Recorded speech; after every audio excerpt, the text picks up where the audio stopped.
말씀을 보면 오늘 말씀은 창세기 34장부터 또 출애굽기 6장까지 또 전도서와 또 시편의 말씀 저희가 볼 수 있는 데까지 함께 볼 수 있도록 하겠습니다. 먼저 창세기 34장 23절과 29절 말씀을 보겠습니다. 창세기 34장 23절과 29절 말씀입니다. 자, 말씀 읽어드립니다. 그러면 그들의 가축과 재산과 그들의 모든 짐승이 우리의 소유가 되지 않겠느냐? 다만 그들의 말대로 하자. 그러면 그들이 우리와 함께 거주하리라. 29절입니다.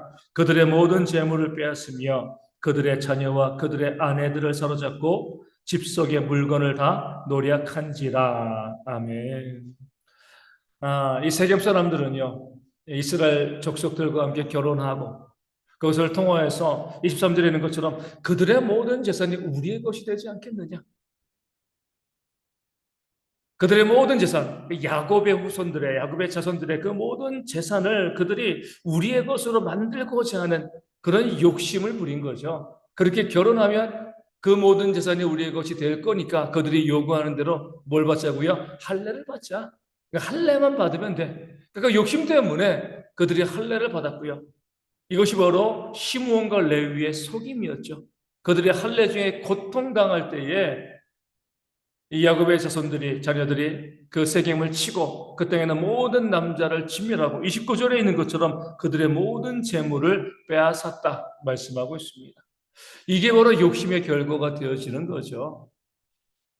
세겜 사람들이 야곱의 모든 재산을 결국 우리의 것으로 만들자 이 욕심을 내게 되었을 때에 자신들이 갖고 있는 것을 다 빼앗기게 되어지는 그런 끔찍한 최후를 그들이 맞이하게 되어진 겁니다.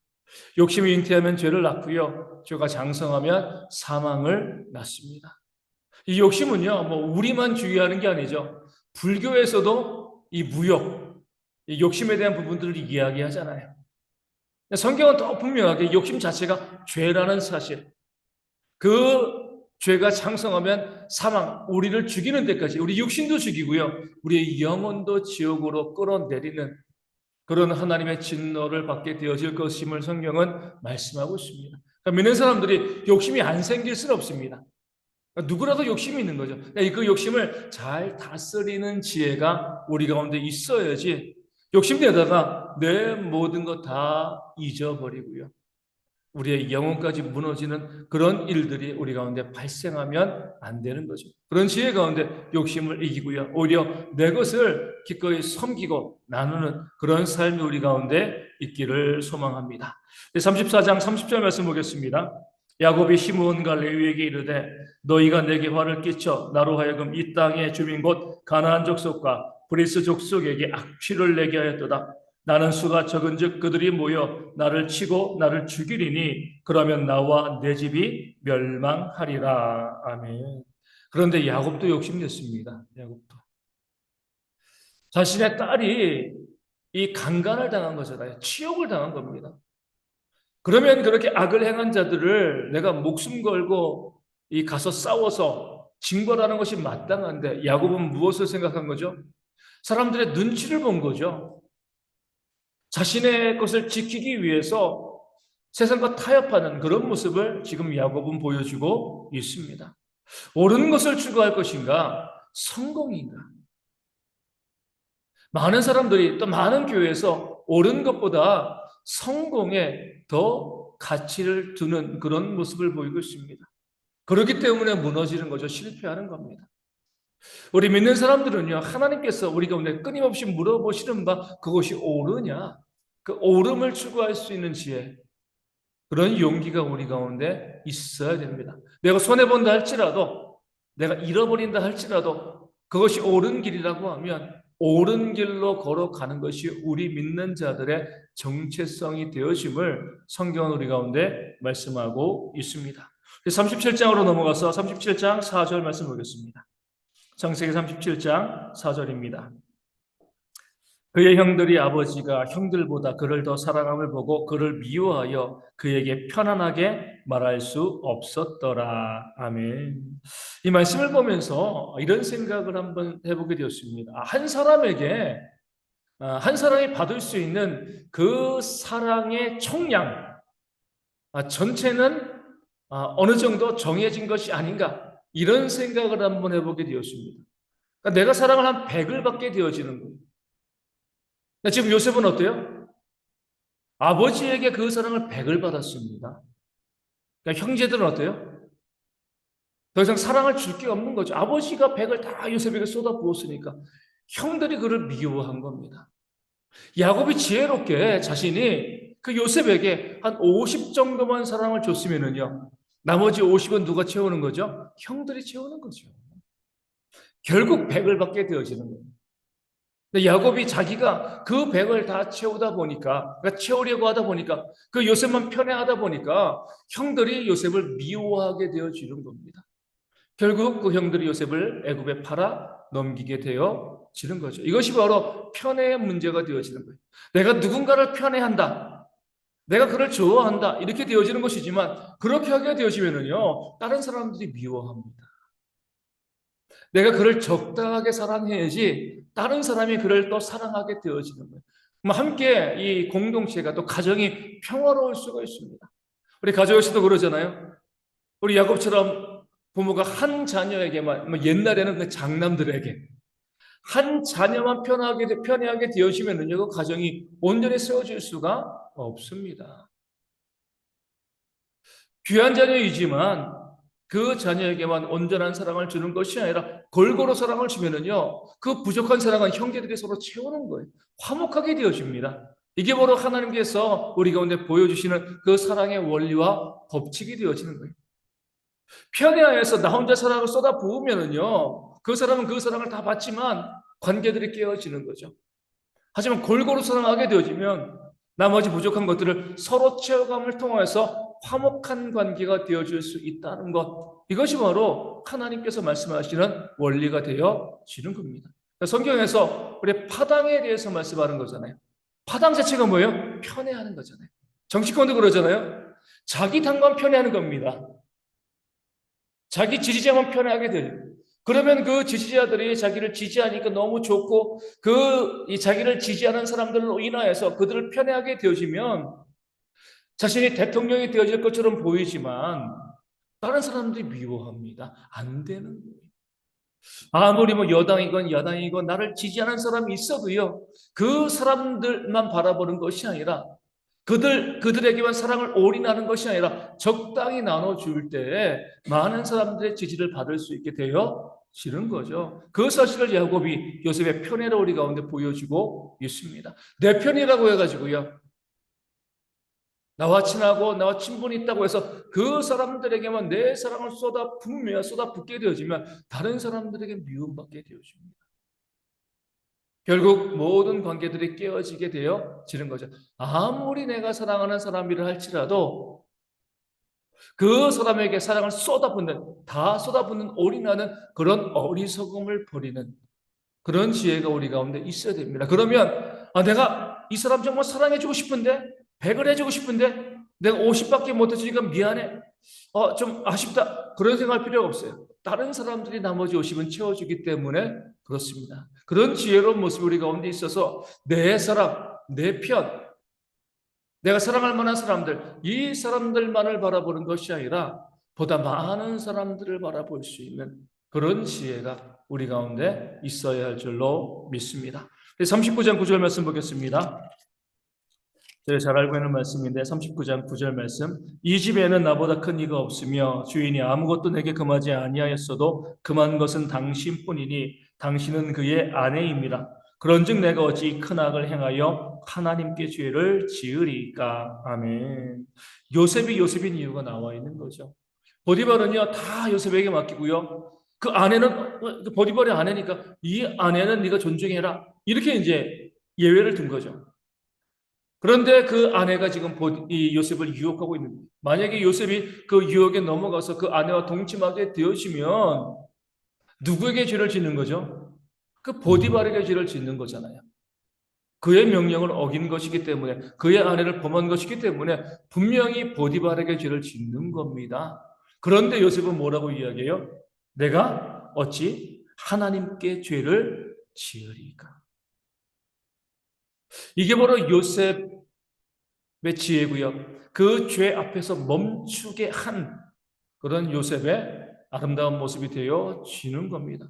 사람에게 죄 짓는 거라고 하면은요, 넘어질 수 있습니다. 얼마든지 죄 질 수 있어요. 사람은 다 똑같으니까요. 그런데 그것이 하나님께 죄를 짓는 것이라고 하면은요, 하나님의 심판이 있는 거잖아요. 두려운 거거든요. 예수님께서는 너무나 이제 무서운, 어떻게 보면 좋은 원리지만 또 너무나 무서운 원리를 우리 가운데 말씀하셨습니다. 지극히 작은 자 하나에게 한 것이 곧 나에게 한 것이다. 그러니까 내 이웃에게 한 것이요, 곧 주님께 한 것. 요셉이 생각하는 것처럼 내가 보디발에게 죄를 지으면 단순히 보디발에게만 죄를 짓는 것이 아니라 하나님께 죄를 짓는 것이 됩니다. 이게 바로 믿는 자들의 인식이 되어지는 거예요. 내가 누군가에게 죄를 짓게 되어지면은요, 그것은 그 사람에게 죄를 짓는 것이 아니라 하나님께 죄를 짓는 거예요.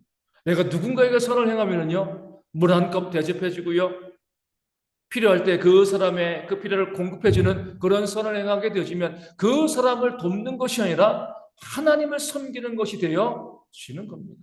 그러니까 누군가에게 행한 내 이웃, 나 이외의 모든 사람들에게 행하는 나의 말과 행동 모든 것들이 우리는요 주님께 하는 것이다. 이렇게 생각하는 지혜가 우리 가운데 있어야 될 줄로 믿습니다.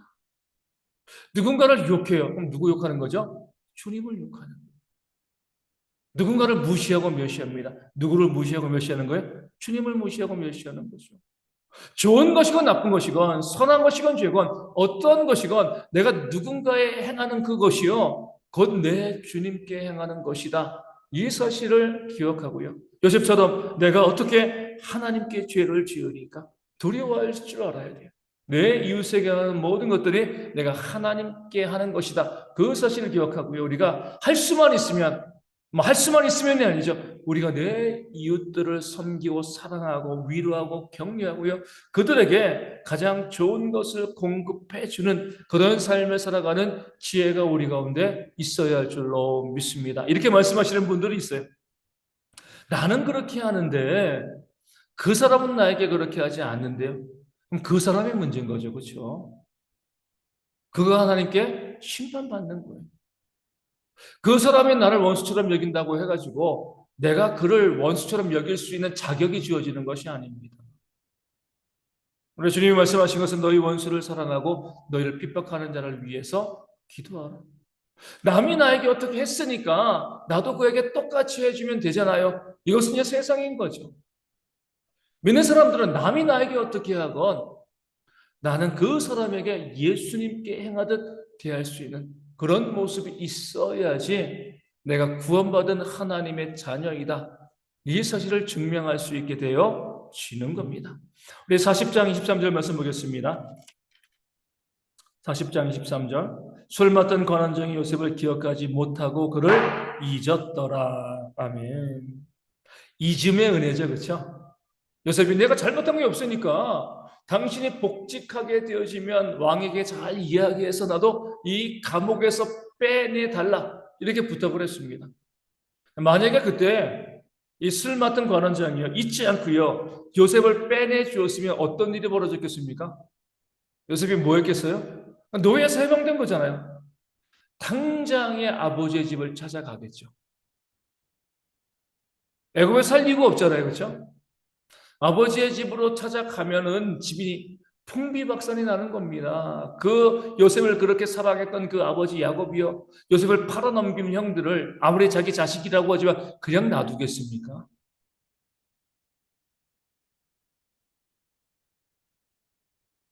그 술 맡은 관원장이 요셉의 그 청을 잊어버렸을 때 좀 서운할 수 있었지만 나중에 보면은요. 그 잊어버린 것이 뭐예요? 하나님의 은혜가 되어집니다. 그래서 우리 이 땅을 살아가면서 내가 수고하고 애쓰고 노력해도 하나님께서 때로는 기억해 주지 않는 것처럼 여겨질 때가 있습니다. 하나님 내가 이렇게 했었는데요. 왜 이렇게 수고했는데 왜 거기에 대해서 하나님 못 본 척 하십니까? 모른 척 하십니까? 하지만 하나님 결코 잊지 않으시는 거죠. 언제 우리의 삶에 복된 것으로 주시는 거죠? 하나님이 보시기에 가장 좋은 때에 주시는 거예요. 그러니까 지금 내가 수고하고 애쓰고 헌신해도 하나님의 은혜를 받아 누리지 못한다라고 하면 더 좋은 때 주시겠다 이렇게 생각을 해야지 원망하거나 실망하거나 낙담할 것이 없는 거죠. 지금 넘어지고요. 지금 실패하고 지금 무너져도요. 거기서 우리가 원망하고 불평할 것이 없는 거예요. 하나님께서는 그 모든 것을 더 좋은 일들을 위한 하나님의 계획 안에, 지난주 말씀드린 것처럼 하나님의 빌드업이죠. 그 계획 안에 두시고 계시기 때문에 지금의 무너짐과 넘어짐 때문에 낭망하거나 좌절하지 마시고, 하나님께서 이 모든 것을 언제 어떻게 선한 것으로 내 삶에 주실 것인가 기대하는 그런 이 믿음이 우리 가운데 있어야 할 줄로 믿습니다. 41장 33절 말씀 보겠습니다. 이제 바로께서는 명철하고 지혜 있는 사람을 택하여 애굽 땅을 다스리게 하시고, 아멘. 그 뒤에 쭉 말씀이죠. 이 요셉은요, 바로의 꿈을 해석했습니다. 탁월하게 해석한 거죠. 근데 거기 멈추지 않고요. 그러니까 앞으로 이렇게 하십시오. 방안을 제시해 준 거예요. 적용을 해준 겁니다. 많은 사람들이 보면 해석에 머무르는 경우들이 참 많이 있어요. 나라가 다시금 살아나기 위해서 이렇게 해야 돼, 저렇게 해야 돼. 해석은 잘해요. 하지만 뭐요? 움직이는 것이 없죠. 아무 의미가 없습니다. 교회 어려운 그 문제가 있을 때도 그래, 이 교회 무엇이 문제야? 문제를 잘 짚어냅니다. 여기에만 머물러 있으면은요, 아무런 의미가 없는 거죠. 이런 문제가 있으니까, 그럼 앞으로 우리가 어떻게 할 것인가? 그 적용하고요, 그 문제를 해결해 나가기 위해서 애쓰고 노력하는 그런 모습들이 우리 가운데 있어야 하는 겁니다. 이게 바로 믿는 자들의 그 지혜로운 모습이 되어지는 거예요. 해석하는 것도 중요하지만, 해석에 그치지 아니하고, 그것을 우리가 어떻게 적용시켜 나가고, 어떻게 실천해 나갈 것인가?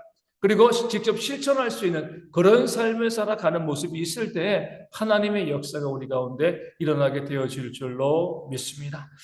우리 또 41장 51절 보겠습니다. 41장 51절입니다. 요셉이 그의 장남의 이름을 므낫세라 하였으니 하나님이 내게 내 모든 고난과 내 아버지의 온 집 일을 잊어버리게 하셨다 함이요. 아멘. 요셉이 장남을 낳고 므낫세, 그 뜻이 뭐예요? 잊어버림이에요. 그 장남을 낳고 난 다음에 이제는 깨달아 한 거죠. 내가 어떻게 그 감옥에서 애굽의 총리가 될 수 있었는가? 왜 내가 하나님 그 구원의 역사 가운데 내가 포함될 수 있었는가? 정말 하나님의 크신 은혜이다. 그 큰 은혜를 생각하니까 무엇을 잊어버린 거예요? 그 형들의 악행을 잊어버리는 거예요. 남이 나에게 행했던 그 악한 것들, 어떻게 보면은요, 평생 잊지 못할 거잖아요. 우리도 그러지만, 가족이 나를 팔아넘기면 인신매매해가지고요. 용서할 수가 있겠습니까? 용서 못하는 거죠. 그래서 용서할 수 있었던 이유는요, 요셉은 하나님께서 나를 구원하셨다. 그 구원의 은혜를 생각하니까 잊어버리고요, 용서할 수 있었던 겁니다. 그래서 므낫세, 내가 다 잊어버려서 용서했어. 그 마음을 담아서 그 장남의 이름을 므낫세라고 지은 겁니다. 그러니까 우리가 정말 내게 구원의 은혜가 있는가 어떻게 할 수 있어요? 용서하는 것으로, 잊어버리는 것으로 할 수가 있습니다. 그래서 1만 달란트의 비유를 말씀하신 거잖아요. 1만 달란트의 은혜를 받았으면은요, 100데나리온 잊어버려야 되는 거예요. 나에게 돈 빌리고 안 갚은 그 나쁜 놈이지만 1만 달란트의 은혜가 있기 때문에 100데나리온 잊어버리고 용서할 수 있는 겁니다. 주기도문에 나온 것처럼 우리가 우리에게 잘못한 사람을 용서하여 준 것까지 어때요? 우리 죄를 용서하여 주시고, 나에게 잘못한 사람의 죄를 내가 먼저 용서하는 거예요. 나에게 그 사람이 잘못한 겁니다. 그렇죠? 나쁜 짓을 한 거예요. 그럼에도 너희가 구원받은 백성이라고 하면 그 사람들을 용서하라. 그들의 죄를 잊어버리라. 너에게 구원의 은혜가 주어졌으니까. 그러니까 우리가 나는 못 잊어버려요. 난 용서하지 못해요. 구원이 없는 거예요. 무서운 겁니다. 그 사람들의 죄를 나는 잊어버릴 수가 없습니다. 내게 행했던 그 악행을 내가 잊어버릴 수가 없어요. 난 용서할 수가 없어요. 심은 대로 거두는 거죠. 하나님께서 뭐라고 말씀하시는 거예요? 나도 너희를 용서하지 않을게. 그 사람의 그 관계, 그 용서하지 못하는 것 때문에 지옥의 형벌을 택하는 것 얼마나 어리석은 겁니까? 천국과 지옥을 믿고 있는다라고 하면, 영생과 영벌을 우리가 알고 있다라고 하면, 그 영벌을, 남을 용서하는 것과 영벌 중에서 어떤 것을 우리가 택하시겠습니까? 영벌을 택하면 안 되는 거잖아요. 그렇죠? 남을 용서해주고 영생을 취하야죠. 용서해주지 않고, 아이, 그 용서 내가 못해. 내가 그 죄를 잊어버릴 수가 없어. 그 악행을 잊어버릴 수가 없어. 절대로 내가 눈에 흙이 들어가도 용서하지 못해. 내 스스로 하나님 더 지옥에 가겠습니다.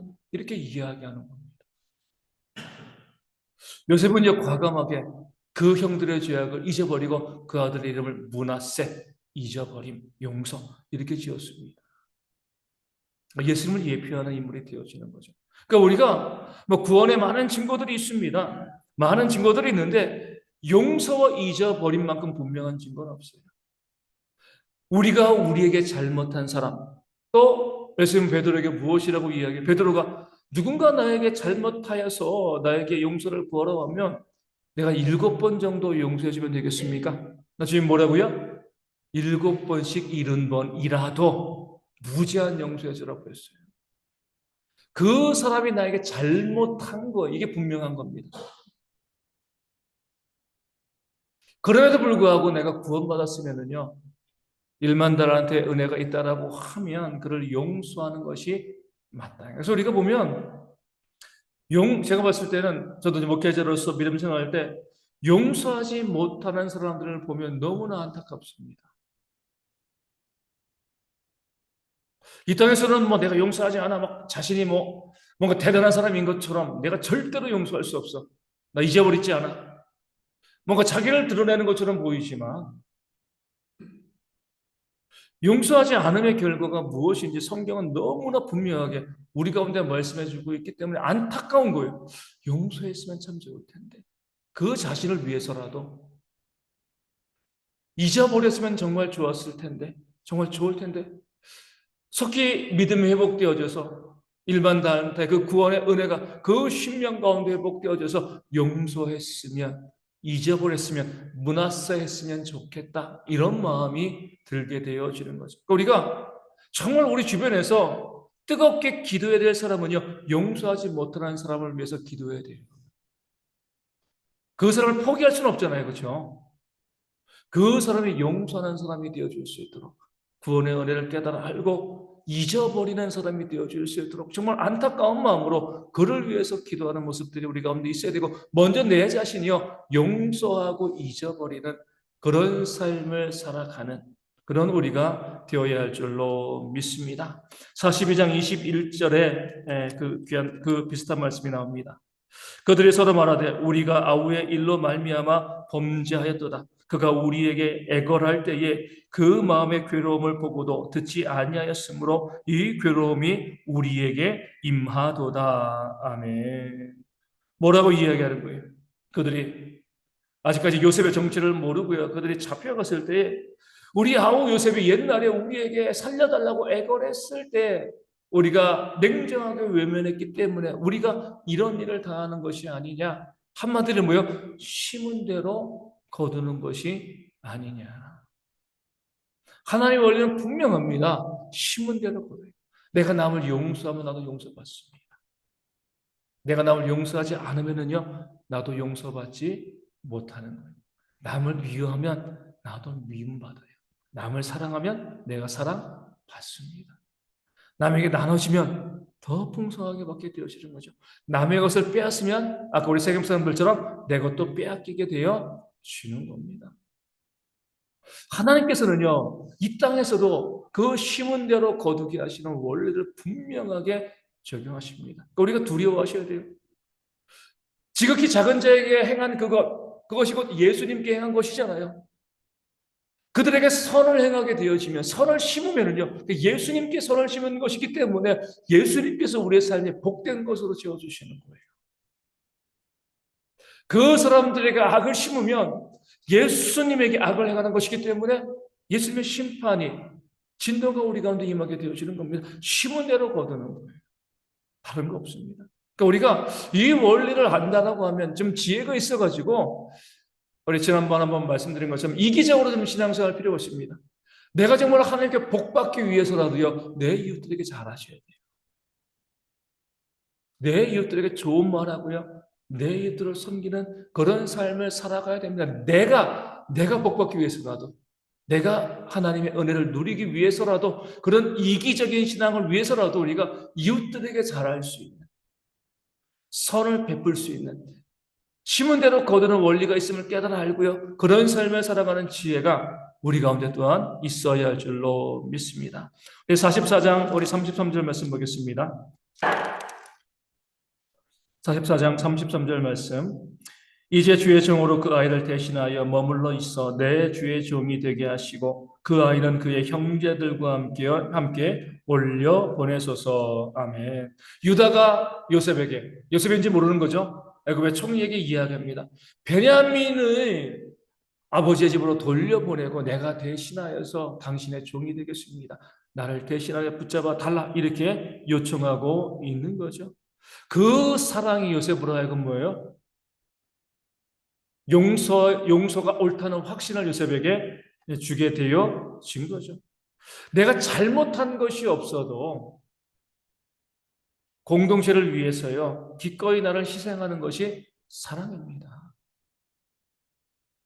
남의 죄를 내가 뒤집어 쓸 수 있는 거죠. 유다가 그러잖아요. 예수님께서도 우리의 죄를 대신 뒤집어 쓰시고 십자가 달리신 거잖아요.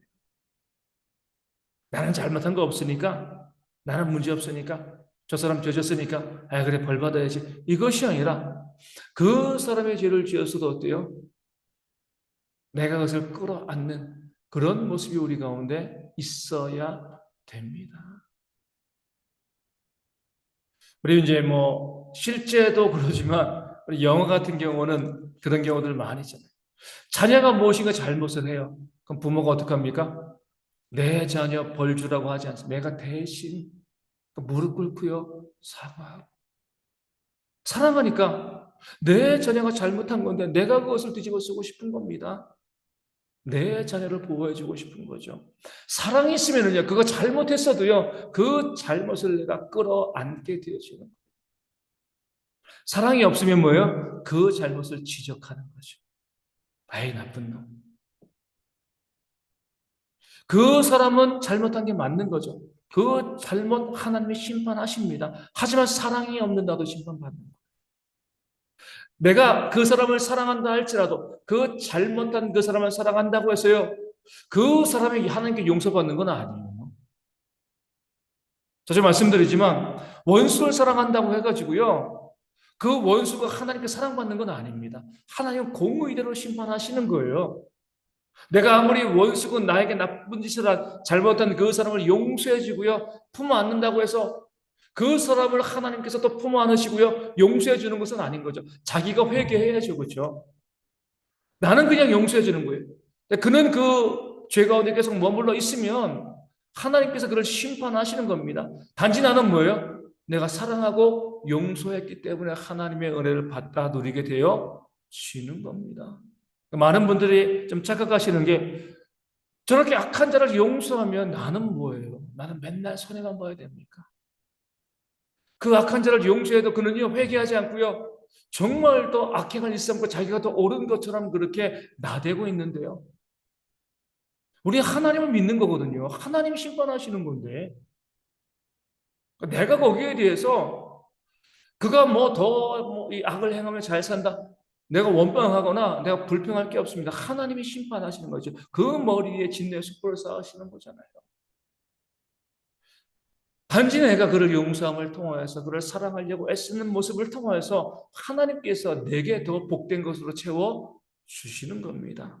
그래서 그 사실을 기억하여 주시고, 우리가 다른 사람을 대신하여서 그를 사랑함으로 그들의 짐을 대신 지고요, 그들의 죄를 내가 품 안을 수 있는 이것까지 그런 삶을 살 수 있는 내가 되어줄 수 있도록 기도하는 그런 모습도 우리 가운데 있어야 할 줄로 믿습니다. 우리 47장 25절 보겠습니다. 우리 47장 25절. 그들이 이르되 주께서 우리를 살렸사오니 우리가 주께 은혜를 입고 바로의 종이 되겠나이다. 아멘. 애굽에서 이제 계속 기근이 있으니까 처음에는 어때요? 양식을 돈 주고 사다가 안 되니까 집도 팔고요, 뭐 가축도 팔고 집도 팔고 나중에 이제 노예가 됐습니다. 모든 땅을 바로가 이제 직접 다 이 다스리게 되어진 거죠. 국유화가 된 겁니다. 그럴 때 요셉이 그 애굽 백성들에게 세금을 몇 퍼센트 먹이는 거죠? 5분의 1, 20%를 세금을 매깁니다. 엄청난 액수가 되는 거잖아요. 20%의 세금을 매기는데도 애굽 백성들은 은혜라고 이야기하고요. 감사하다고 이야기해요. 왜요? 그렇게 안 했으면 굶어 죽게 되어 있는 거거든요. 그 생명을 살려주니까 20% 내겠습니다. 80%로 좀 아끼면서 먹고 살겠습니다. 은혜를 알면은요, 20%, 12조 내는 것도 아깝지 않아요. 은혜를 모르면 1001조도 아깝습니다. 하나님께 드림이 아까워지게 되어지는 거죠. 이 예굽 백성들은요, 요셉이 12조, 5분의 1을 요구해도요, 그것이 은혜입니다. 감사합니다. 살려주었으니까 우리가 그렇게 얼마든지 낼 수가 있습니다. 육신의 생명을 살려주는데도요, 그렇게 12조 내는 것 아까워하지 않는데, 우리가 하나님께 영혼의 생명, 영생을 받아 누린 자로서 하나님께서 우리 가운데 헌신을 원하실 때 그것을 아까워하면은요, 은혜 받은 것을 모르는 거죠. 그렇죠? 내게 주어진 그 은혜가 무엇인지 알지 못하는 겁니다. 정말 은혜 받은 자, 정말 구원받은 자의 또 다른 특징은요, 하나님께 드림에 있어서 아까워하지 않는다는 거예요. 얼마나 많이 드린 애가 아니에요. 아까워하지 아니하고 하나님께 드리는 그런 모습이 있을 때에, 기꺼이 주님께 드리는 모습이 있을 때, 그 삶에 하나님의 은혜가 임했다. 이렇게 보게 되어지는 겁니다. 우리 49장 28절 말씀 보겠습니다. 49장 28절. 얘들은 이스라엘 12지파라. 이와 같이 그들의 아버지가 그들에게 말하고 그들에게 축복하였으니 곧 그들 각 사람의 분량대로 축복하였더라. 아멘. 야곱의 축복이 나오고요. 야곱이 어떻게 축복하였는가? 기준이 뭐예요? 분량대로. 그들이 받을 만한 대로 축복하였다. 이렇게 말씀하고 있는 거죠. 하나님도 마찬가지입니다. 우리의 분량대로 복을 주시는 거예요. 내가 받을 만한 그 믿음의 분량대로 우리 가운데 복을 내려 주시는 겁니다. 내 믿음은 생각하지 않고 내 그릇은 요만한데 하나님께 이만한 것을 달라고 하면 하나님께서 주실 리가 없는 거죠. 내 믿음의 그릇만큼 하나님께서 내게 은혜를 부어 주시는 겁니다. 우리의 믿음을 크게 하면 그 믿음의 그릇이 크니까 그만큼 하나님께서 은혜를 부어 주시는 거죠. 대부분의 사람들은 자기의 믿음의 그릇은 정말 간장 정지만 안 되는 작은 그릇을 두고 받기는 어때요? 엄청나게 큰 은혜를 받기를 소망하니까 그 은혜가 부어질 수가 없는 겁니다.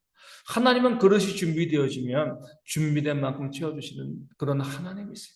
그렇기 때문에 우리가 그릇을 키우는데, 믿음의 그릇 키우는데 애쓰고 노력을 하시면 하나님께서 그 그릇에 맞게끔 우리 가운데 은혜를 부어 주실 줄로 믿습니다. 50장 19절 말씀 보겠습니다. 요셉이 그들에게 이르되 두려워하지 마소서, 내가 하나님을 대신하리이까. 아멘. 요셉의 성들은요, 아버지 야곱이 죽고 난 다음에 요셉이 복수할까 두려워했습니다. 근데 요셉은 뭐예요? 그건 하나님께서 하실 일입니다. 내가 어떻게 하나님을 대신하겠습니까? 그러잖아요. 내가 그 복수를 하게 되어지면 요셉이 어때요? 하나님의 위에 올라가 있는 거예요. 에덴 동산의 죄를 범하게 되어지는 거죠.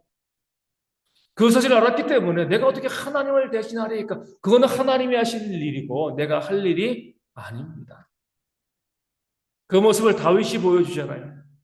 사울 왕을 죽일 수 있는 기회가 2번이나 그에게 있었습니다. 근데 다윗은 어떻게 해요? 2번이나 사울 왕을 살려주는 거죠. 내가 심판자가 되지 않겠다. 만약에 다윗이 심판자가 되어서 그 사울 왕을 죽였으면은요, 큰 전쟁을 하고 나서야, 큰 아픔을 겪고 나서야 그 나라를 얻을 수 있었을 겁니다. 근데 다윗은 누구에게 맡긴 거죠? 하나님께 맡겼습니다. 그럴 때 하나님께서 그 사울 왕을 그 죄로 인하여서 길보아 전투에서 전사하게 만드시고요, 어떤 피도 없이 그 나라 전체를 다윗이 왕으로 다스리게 해 주셨습니다. 내가 심판자가 되어지고요, 내가 재판장이 되어서 내가 무엇을 하려고 하시면 안 됩니다. 하나님께서 하시도록 놔두는 그런 지혜가 우리 가운데 있어야 할 줄로 믿습니다. 우리 전도서 말씀, 뭐 출애굽기는 나도 전도서 8장 1절 말씀 뒤로 넘어가세요. 네, 전도서 말씀에 또 좋은 말씀이 있어가지고 955면 전도서 8장 1절 말씀을 함께 보겠습니다. 제 말씀 읽어드리겠습니다. 누가 지혜자와 같으며 누가 사물의 이치를 아는 자이냐? 사람의 지혜는 그의 얼굴에 광채가 나게 하나니 그의 얼굴에 사나운 것이 변하느니라. 아멘. 누가 지혜자라고요? 얼굴에 광채가 나는 자. 다른 말로 말하면 뭐예요? 웃는 사람입니다. 그렇죠? 웃으면 빛이 나는 거예요. 지혜로운 자는 그 얼굴에 웃음을 갖고 있는 사람이 지혜로운 자입니다. 지혜롭지 못한 자들은요, 그 얼굴에 사나운 것이 있는 거죠.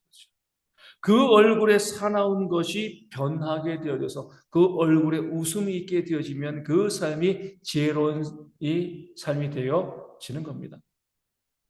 이제 어떤 영상을 본 적이 중국에서 있는 영상이에요. 이제 이 아내가 저녁에 남편을 기다리고 있는데 남편의 차가 그 아파트 같아요. 지상주차장에 왔습니다.